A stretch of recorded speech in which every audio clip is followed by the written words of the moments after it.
नमस्कार, आप देख रहे हैं इंडिया डेली लाइव और आपके साथ मैं हूं प्रिया खरे। और आइए अब खबरों की ओर रुख करते हैं। उत्तराखंड के मुख्यमंत्री पुष्कर सिंह धामी ने शुक्रवार को उधम सिंह नगर के गदरपुर क्षेत्र में बुक्सा जनजाति समाज के राजा जगत देव की प्रतिमा का वर्चुअल अनावरण किया। इस अवसर पर मुख्यमंत्री ने कहा कि राजा जगत देव का जीवन त्याग, वीरता, धर्मनिष्ठा और संस्कृति संरक्षण का अमूल्य उदाहरण है। उन्होंने कहा कि यह अवसर केवल एक प्रतिमा के अनावरण का ही नहीं है, बल्कि बुक्सा जनजाति की गौरवशाली परंपरा, संस्कृति और बलिदान की स्मृति को नमन करने का दिवस है। इस अवसर पर मुख्यमंत्री के क्षेत्र के विकास से संबंधित 3 घोषणाएं मुख्यमंत्री ने की।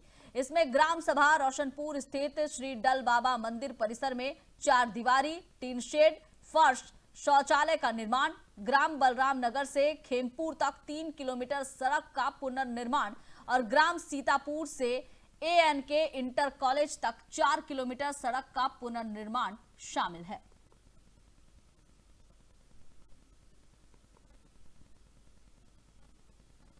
उत्तराखंड के मुख्यमंत्री पुष्कर सिंह धामी ने देहरादून जिले के रायपुर ब्लॉक के खैरीमान सिंह में आयोजित न्याय पंचायत स्तरीय शिविर का निरीक्षण किया।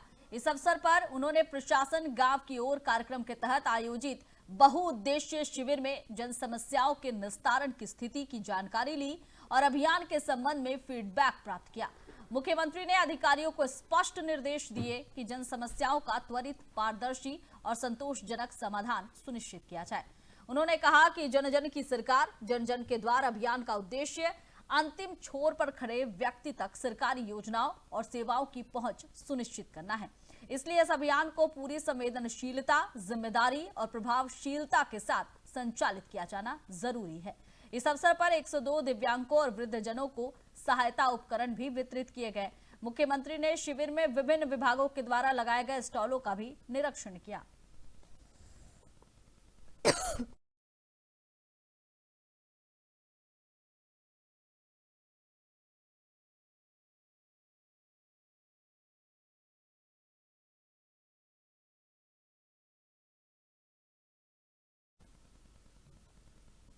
देहरादून से बड़ी खबर है। उत्तराखंड के मुख्यमंत्री पुष्कर सिंह धामी ने कैंट स्थित राजकीय उद्यान सर्किट हाउस में माल्टा महोत्सव का उद्घाटन किया। सीएम ने कहा कि राज्य के सभी जिलों में इस तरह के कार्यक्रम आयोजित किए जा रहे हैं। उन्होंने बताया कि माल्टा से लोगों का बहुत भावनात्मक जुड़ाव है। माल्टा का नाम सुनते ही लोगों को अपने गांव और जन्मभूमि की याद आने लगती है। मुख्यमंत्री ने कहा कि कार्यक्रम किसानों को अलग अलग पहचान दिलाने और बेहतर बाजार उपलब्ध कराने के लिए है। इस पहल से किसानों की आमदनी और राज्य की कृषि पहचान को बढ़ावा मिलेगा। महोत्सव में माल्टा प्रेमियों और किसानों ने उत्साहपूर्वक भाग लिया।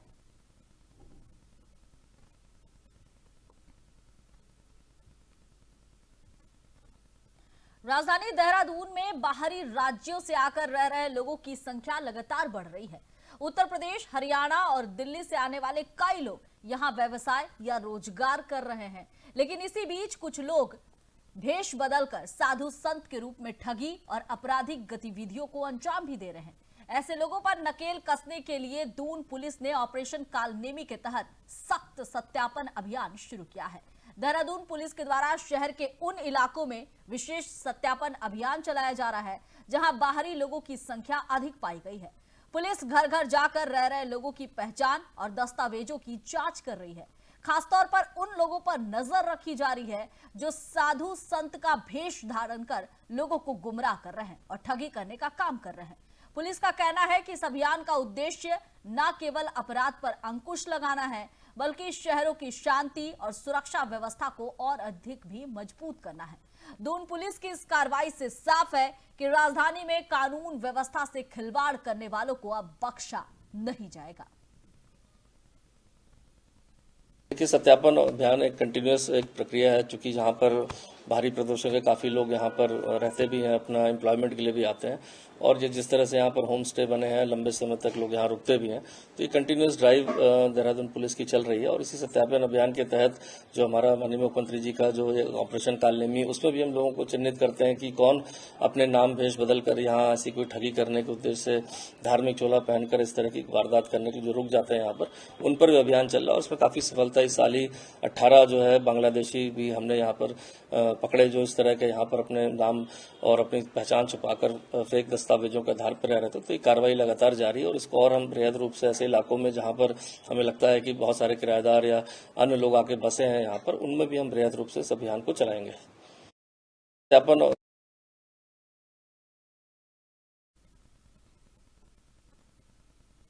4 जनवरी को उत्तराखंड महिला मंच के आह्वान पर प्रदेश की सियासत गरमाने वाली है। मंच ने अंकिता भंडारी को न्याय दिलाने की मांग को लेकर मुख्यमंत्री आवास घेराव का ऐलान कर दिया है। इस आंदोलन में तमाम विपक्षी दलों, सामाजिक कार्यकर्ताओं और आम जनता के एकजुट होने की बात कही जा रही है। उत्तराखंड महिला मंच का कहना है कि वे साल 2022 से लगातार अंकिता भंडारी को न्याय दिलाने की लड़ाई लड़ रही है। मंच का आरोप है कि मामले में अब कई नई और गंभीर जानकारियां भी सामने आई है, जिनसे पूरा प्रकरण पर अब सवाल खड़े हो रहे हैं। मंच ने सरकार से मांग की है कि अंकिता भंडारी मामले की निष्पक्ष और पारदर्शी जांच के लिए सीबीआई को सौंपा जाए और इसी मांग को लेकर 4 जनवरी को मुख्यमंत्री आवास का घेराव किया जाएगा। इस आंदोलन की राजनीतिक समर्थन भी अब मिलने की उम्मीद लग रही है। उत्तराखंड महिला मंच के आह्वान पर भाकपा माले ने अपना समर्थन देने की घोषणा कर दी है। पार्टी का कहना है कि अंकिता को न्याय दिलाना केवल एक परिवार की लड़ाई नहीं, बल्कि पूरे समाज की जिम्मेदारी है। अब देखना यह होगा कि सरकार इस बढ़ते दबाव पर क्या रुख अपनाती है और क्या सीबीआई जांच की मांग पर कोई फैसला लिया जाएगा या नहीं। इसमें पहला सवाल तो यही है कि वीआईपी कौन था। दूसरा सवाल है उर्मिला सनावर के जितने भी वीडियो और ऑडियो साक्ष्य हैं उनकी जांच की जाए सरकार की ओर से, उनकी एजेंसियों की ओर से। और नंबर 3 है कि उर्मिला सनावर को भी सुरक्षा प्रदान की जाए। और हमारा ये भी कहना है कि वंतना के अंदर जो साक्ष्य मिटाने की कोशिश की गई है सरकार के द्वारा, उनके नुमाइंदों के द्वारा, उसकी जांच आज तक क्यों नहीं हुई है। ये हमारी मुख्य मांगे हैं और इन्हीं मांगों के साथ ही अंकिता को न्याय मिल पाएगा, ऐसा हमारा मानना है। इसमें पहला सवाल तो यही है कि वीआईपी कौन था। दूसरा सवाल है उर्मिला सनावर के जितने भी वीडियो और ऑडियो साक्ष्य हैं उनकी जांच की जाए सरकार की ओर से, उनकी एजेंसियों की ओर से। और नंबर 3 है कि उर्मिला सनावर को भी सुरक्षा प्रदान की जाए। और हमारा ये भी कहना है कि वंतना के अंदर जो साक्ष्य मिटाने की कोशिश की गई है सरकार के द्वारा, उनके नुमाइंदों के द्वारा, उसकी जांच आज तक क्यों नहीं हुई है।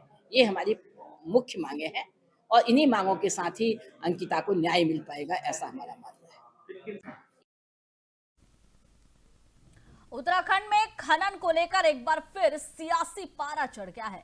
कांग्रेस प्रदेश प्रवक्ता प्रतिमा सिंह ने राज्य सरकार की नीतियों पर गंभीर सवाल खड़े करते हुए आरोप लगाया कि खनन के नाम पर पर्यावरण और जनहित के साथ खिलवाड़ किया जा रहा है। उन्होंने कहा कि स्थिति यह है कि सत्तारूढ़ दल के अपने ही नेता और पूर्व मुख्यमंत्री सदन में सरकार पर आरोप लगा चुके हैं। विधायक खुद खनन की ट्रॉलियां रोकने को मजबूर है। प्रतिमा सिंह ने यह भी कहा कि जब खनन को लेकर हाईकोर्ट तक सवाल उठा रहा है, तब सरकार खनन सुधार की बात कर रही है। उन्होंने आरोप लगाया कि सरकार 200 करोड़ रुपए की प्रोत्साहन राशि देकर नदियों और जंगलों को नुकसान पहुंचाने का बढ़ावा दे रही है। हालिया आपदाओं का जिक्र करते हुए कहा कि धराली और चमोली, केदारनाथ जैसी घटनाएं चेतावनी है, लेकिन सरकार उनसे भी सबक लेने को तैयार नहीं है। कांग्रेस प्रवक्ता ने यह भी कहा कि अरावली और उत्तराखंड के संसाधनों को मित्रों के हित में बेचा जा रहा है, जो प्रदेश के भविष्य के लिए घातक हो सकता है। कहा जा सकता है, जिसकी खुद की पार्टी के लोग कह रहे हैं, उनके पूर्व मुख्यमंत्री सदन में खड़े होकर कह रहे हैं कि हमारा जो प्रदेश है, हमारे जो प्रदेश के मुखिया हैं, वो खनन माफिया हो चुके हैं। खुद के विधायक खनन की ट्रॉलियां रोक रहे हैं, हाई कोर्ट तक जिस पे सवाल कर रहा है। उसके बाद आप खनन सुधार की बात कर रहे हैं। आप 200 करोड़ की प्रोत्साहन राशि दे रहे हैं कि जाइए और जाकर के नदियों का सीना चीरने का कार्य करिए, और जाकर के जंगलों को काटने का कार्य करिए। अभी तो आपने धराली देखी, थराली देखी, चमोली देखी, केदारनाथ देखा, जाइए और जाकर के आपदाओं को झेलने का कार्य करिए। ये प्रोत्साहन राशि देने का उनका मकसद है। पूरी अरावली तो बेच दिया आपने अपने मित्र को, उत्तराखंड भी बेच दिया आधा से ज्यादा अपने मित्रों को। मुझे लगता है कि इन्हें ये समझ नहीं आ रहा कि आज हम जो है वो कल जिंदा कैसे रहेंगे। आने वाली पीढ़ी को आप क्या दिखाएंगे? खनन दिखाएंगे, आपदा दिखाएंगे, या रहने के लिए एक स्वच्छ वातावरण दिखाएंगे? तो मुझे लगता है कि काश के जो है प्रधानमंत्री नरेंद्र मोदी जी ने इस प्रदेश को ग्रीन बोनस दिया होता, कहा जा सकता है, जिसकी खुद की पार्टी के लोग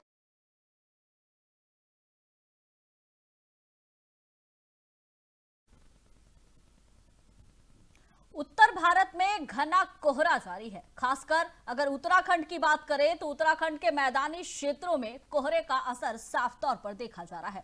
सूखी ठंड आम जनता के लिए परेशानी का सबब बनी हुई है। मैदानी क्षेत्रों में कोहरे के कारण धूप भी नहीं निकल रही है। मौसम विभाग ने शीतलहर और कोहरे का अलर्ट जारी किया है। पहाड़ी क्षेत्रों में बारिश और बर्फबारी की संभावना बनी हुई है। 3200 मीटर से ऊंचाई वाले क्षेत्रों में बर्फबारी शुरू हो चुकी है। आगामी दिनों में बर्फबारी से पहाड़ी क्षेत्रों में राहत मिलने की उम्मीद है।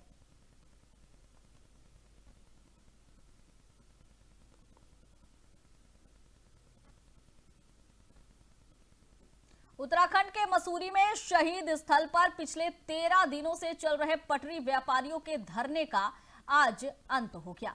नगर पालिका अध्यक्ष मीरा सकलानी के हस्तक्षेप और संवाद के बाद व्यापारियों ने धरना समाप्त किया। कैबिनेट मंत्री गणेश जोशी के सहयोग से प्रशासन और व्यापारियों के बीच बातचीत का रास्ता निकाला गया।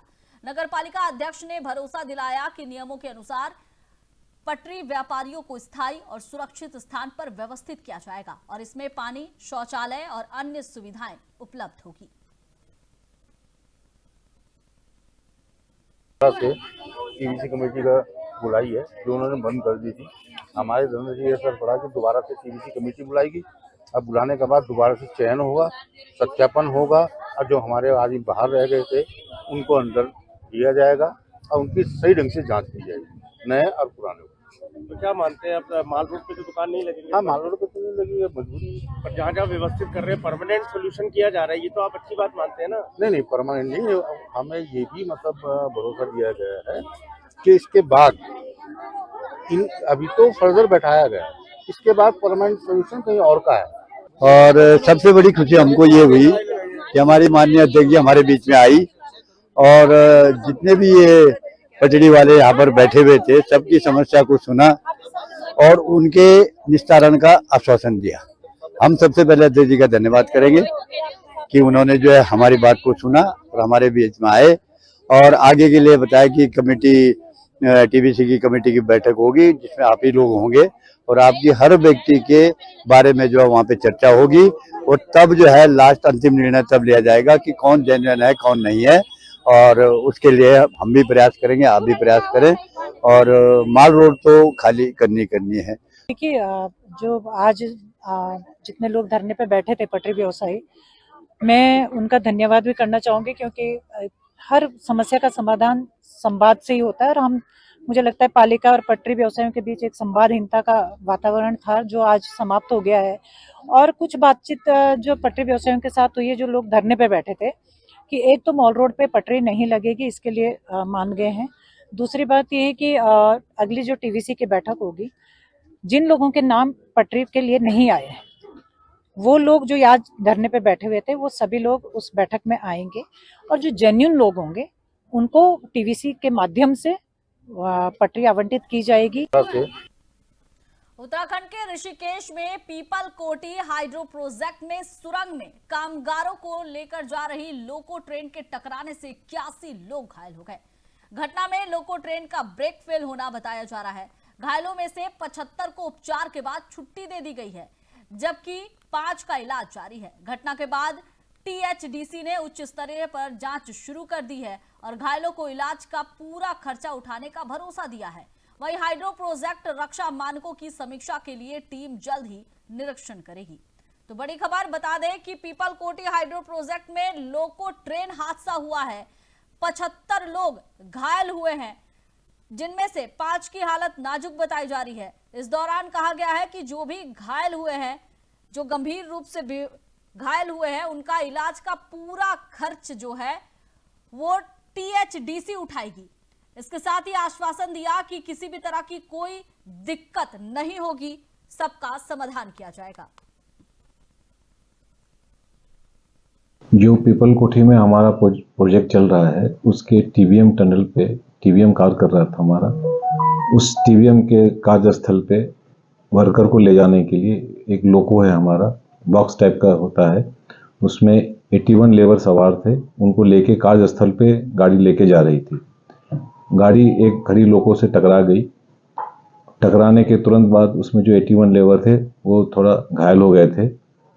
तुरंत उसके पश्चात हम लोगों ने बाहर से दूसरा लोको मंगाया और जितने भी घायल लेबर थे, टोटल 81 लेबर को उस लोको में ट्रांसफ़र करके बाहर निकाला हम लोग ने। हमने फिर उनको तुरंत ही जिला चिकित्सालय गोपेश्वर में एडमिट करवाया, वहाँ उनका इलाज करवाया।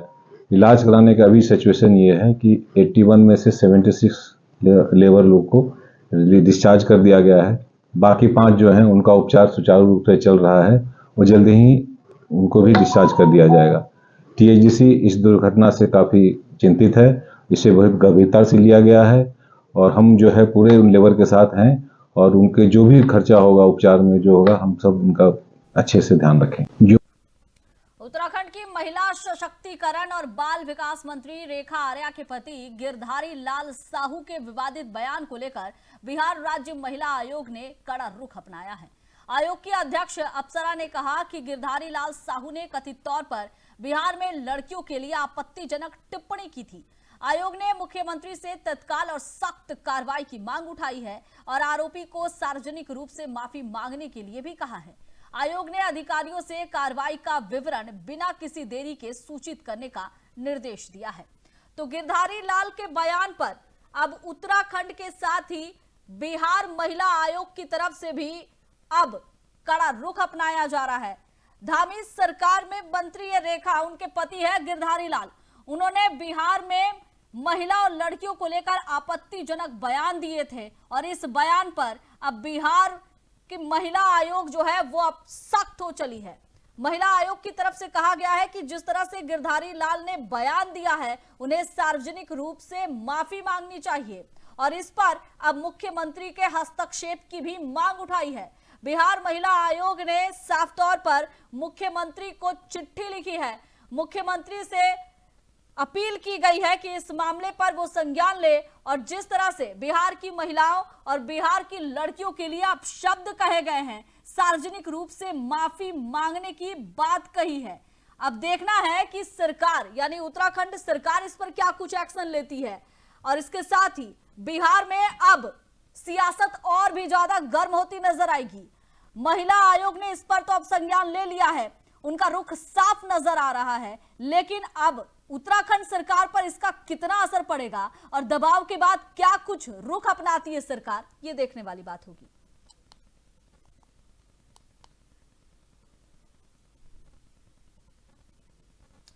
और माघ महीने की पौष पूर्णिमा के पावन अवसर पर हरिद्वार में आस्था का भव्य नजारा देखने को मिला।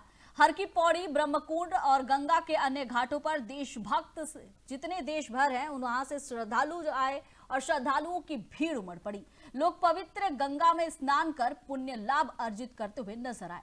धार्मिक मान्यताओं के अनुसार इस दिन गंगा स्नान मोक्षदायिनी माना जाता है और पौष पूर्णिमा पर पितरों के श्राद्ध और तर्पण का विशेष महत्व होता है और ये साफ तौर पर नजारा देखने को मिल रहा है। हरिद्वार की ये तस्वीर है जहां गंगा घाटों पर श्रद्धालुओं की भीड़ उमड़ी हुई है। पौष पूर्णिमा के अवसर पर श्रद्धालु पहुंचे हुए हैं, पितरों को तर्पण अर्पण कर रहे हैं और इसके साथ ही गंगा में डुबकी लगा रहे हैं। आस्था का जो सैलाब है उसकी तस्वीर साफ नजर आ रही है। भक्त पहुंचे हुए हैं गंगा घाट पर, हरिद्वार पर और यहाँ पर आस्था की डुबकी लगा रहे हैं, पितरों को तर्पण कर रहे हैं और मोक्ष प्राप्ति की कामना करते हुए नजर आ रहे हैं। आज पौष पूर्णिमा है, जिससे इस पवित्र स्थान पर सभी स्नान करने के लिए आए हैं। स्नान करने से हमारा जीवन पवित्र होता है और हमारे एक एक पग रखने से भी जब हम गंगा स्नान करने के लिए आते हैं तो एक एक कदम जब गंगा स्नान करने के लिए रखते हैं तो उसका भी गंगा का ही फल स्नान का ही प्राप्त होता है। संत मिलन को चालियो तज माया अभिमान, जो जो पग आगे रखूं कोटिन यज्ञ समान। जब संत सम्मेलन हो या कोई भी धर्म का कार्य हो या गंगा स्नान हो, जब एक पग आगे बढ़ता है तो वो भी गंगा स्नान का ही फल प्राप्त होता है। तो सभी को गंगा स्नान करना चाहिए। हमारे मन की भावनाओं की और हमारे पूर्वजों की भी पवित्रता होती है, उद्धार होता है उनका। माघ मास का वो पवित्र स्नान प्रारंभ हो गया है। पौष की पूर्णिमा से प्रारंभ होने वाले इस स्नान को श्रद्धालु लोग, सनातनी लोग बहुत उत्साह और ऊर्जा के साथ मनाते हैं। जिस प्रकार कार्तिक मास का स्नान वो भी नारायण की कृतज्ञता के व्यक्त करने के लिए है, माघ मास का स्नान सूर्य की साक्षी में किया जाता है। जिस प्रकार कार्तिक का स्नान तारों की छांव में होता है, यह सूर्य की साक्षी में होता है और दारुण शीत में होता है। ऐसा कहते हैं भगवान नारायण की नित्य पूजा करने से जो उन्हें प्रसन्नता मिलती है। माघ मास में जो व्यक्ति प्रातःकाल गंगा स्नान करता है, दान करता है, तप करता है, उसको अश्वमेध यज्ञ के समान पुण्य फल भगवान नारायण देते हैं, ऐसा कहा जाता है। आज पौष और देहरादून जिले में लगातार बढ़ती ठंड और शीतलहर को देखते हुए स्वास्थ्य विभाग पूरी तरह से अलर्ट मोड में है। सभी सरकारी और निजी अस्पतालों को कंबल, गर्म कपड़े और हीटर जैसी आवश्यक व्यवस्थाएं सुनिश्चित करने के निर्देश दिए गए हैं। खासतौर पर लेबर रूम, बच्चों और वृद्धों के वार्ड में अतिरिक्त सतर्कता बरतने के आदेश जारी कर दिए गए हैं। स्वास्थ्य विभाग आम जनता से भी शीतलहर के बचाव के लिए सतर्क रहने की लगातार अपील कर रहा है। देखिए, पूर्व में ही निर्देशित कर दिया गया था कि जो अस्पताल हैं उसमें पर्याप्त मात्रा में कंबल, जो गर्म कपड़े हैं ओढ़ने के, उनकी उपलब्धता बनाना सुनिश्चित करें। लेबर रूम में, वार्ड में, जहाँ पर वृद्धों के वार्ड हैं या बच्चों के वार्ड हैं, वहाँ पर्याप्त मात्रा में हीटर की उपलब्धता बनाना सुनिश्चित करें, ताकि किसी की को भी जो है वो ठंड की वजह से परेशानी ना हो। आप जानते हैं वृद्ध और बच्चों में तापमान शरीर का बहुत तेजी से गिरता है, तो विशेष रूप से वहाँ पर व्यवस्था बनाने के लिए निर्देशित इसमें किया गया था। और पब्लिक से भी हमारे द्वारा अपील की गई है, मीडिया के माध्यम से भी हमने अपील की है, उसमें न्यूज़पेपर में भी हमने प्रकाशित किया था कि किस तरीके से हम शीतलहर से बचाव कर सकते हैं, क्या क्या सावधानी रख सकते हैं। उसमें ये जरूरी है कि जब हम जरूरी हो, घर से आवश्यक हो, तभी उस समय जब शीतलहर चल रही हो तो तभी आवश्यक हो तभी निकले। जब घर से बाहर निकलते हैं तो पूरे शरीर को ढकने वाले गर्म कपड़े जो वो पहने, गर्म पेय पदार्थों का सेवन करते रहें और जितने भी हमारे कार्य हैं वो दिन के समय निपटाने की कोशिश करें, जब धूप होती है या थोड़ा टेम्परेचर थोड़ा सही होता है। और रात के समय बहुत देर तक जो है बाहर समय व्यतीत ना करें खुले में। देखिए, फिलहाल इस बुलेटिन में बस इतना ही। आप देखते रहिए इंडिया डेली लाइव। नमस्कार।